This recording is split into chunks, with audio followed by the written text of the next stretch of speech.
Welcome, what is up? Thank you for tuning back into the Chaos Lair. Of course, I am Chris Chaos. And this, finally, after many days, is the Raw 411. I know. Let's just not let technical difficulties get in the way of a good time. Now, on to the show. The show starts, blah, blah, blah. Ace comes out. Of course, the crowd hates him. People power. He shows photos of his time in Japan, and he talks about how big of a deal he was over there, which he was. He was a big deal over there. But then he starts saying that he could have came over here and done the same thing. Wrong. Think about it. The cultures are different. American culture translates everywhere. But not everybody else's culture translates to America. It's the same way with professional wrestling.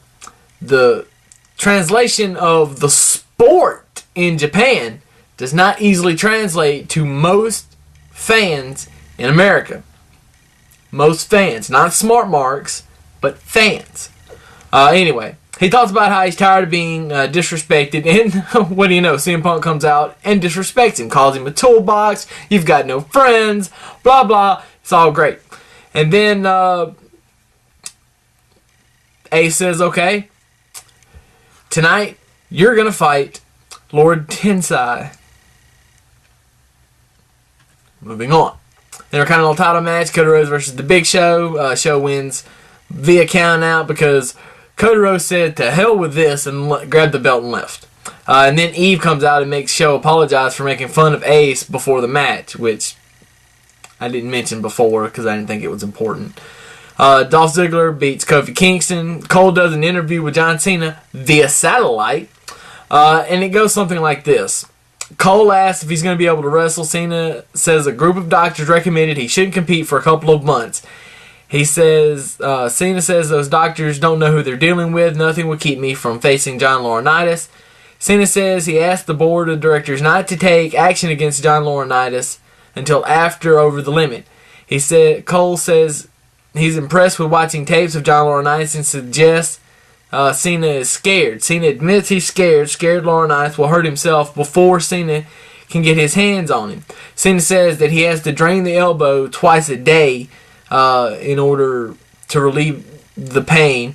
And Cena ends by saying he will kick John Laurinaitis' ass at Over the Limit. Moving on, Kelly Kelly and Layla defeat Natalya and Maxine for whatever fucking reason.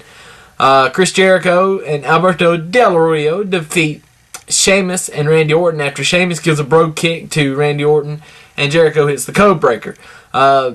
It's at this point that the match at the pay-per-view is changed from Sheamus and Alberto Del Rio to Sheamus, Del Rio, Orton, and Chris Jericho. Bros Clay defeats The Miz, and it was at this point that we got a special return to the WWE of one Mr. Paul E. Dangerously, a.k.a. Paul Heyman, for those of you who don't know what the fuck I'm talking about. Now, the man of the hour. Highlights are, I'm going to read this directly off the website that posts the Raw, whatever, the results. Heyman introduces himself and says he is here to represent Brock Lesnar. Heyman puts over Lesnar and says he's been put down by the WWE audience since day one. WWE says that the same thing goes for management. Okay, that's stupid. Anyway, Heyman goes on and says Lesnar feels betrayed by the WWE universe, and he should not have to feel that way because he's the only man in history to hold the NCAA Division I title, the undisputed WWE title, and the undisputed UFC title. Heyman says Lesnar is an honest man. He told us he would be an ass-kicking machine, and he is. Heyman says Lesnar asked him to come here tonight and read the statement. The statement that Paul Heyman reads says Lesnar came back to bring legitimacy to the WWE, and in return, he got the same politics that caused him to leave years ago. He has no regrets for hurting Cena or Triple H. He runs down Triple H in the statement. Lesnar doesn't care about Triple H, the people, or WWE's corporate suits. Lesnar says he is never coming back because he quits. The crowd cheers, Heyman drops the mic, and leaves the ring. Okay. For those of you that follow me on Twitter, you know that I think this is a great... This just got thrown in as a great... It got thrust into greatness because they bring back Paul Heyman. For those of you that are too stupid to understand or realize or remember or know or just don't care, Paul Heyman, the founder of ECW, pretty much, is a wrestling genius. Even more so than myself, or more so than I claim to be. So, with that being said, having Paul Heyman on WWE TV does nothing but good things. Moving on. The main event is changed, which is funny. Jerry Lawler spoiled this. When they were going to break, Punk was coming to the ring. He was backstage walking his way toward the ring. And he said the 2-on-1 handicap match is next. And we're like, huh? Come back from commercial. John Laurinaitis comes out after Punk does and says it's been changed. Daniel Bryan's added to the match.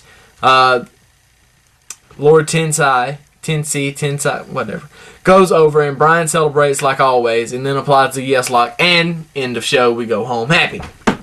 Now, Paul Heyman returning made the show a 7. It was okay. It was a decent Raw. No more, no less. Anyway, that's all I got for the Raw 411. Highlights of the show: Heyman tag match and the main event. Lowlights: the Divas match, as always. Even John Laurinaitis' opening botch on the mic, because he did several times. The Intercontinental title thing, the Eve thing. All throughout the night with the Big Show, which I didn't list her going several times. But anyway, and that's it. Make sure to tune in a little bit later today. I'll have my first Ask Chaos episode up, so make sure you tune in and check that out and see what I got. Probably not much, but until then, that's all I got for right now. So deuces, as always, and Chaos is out.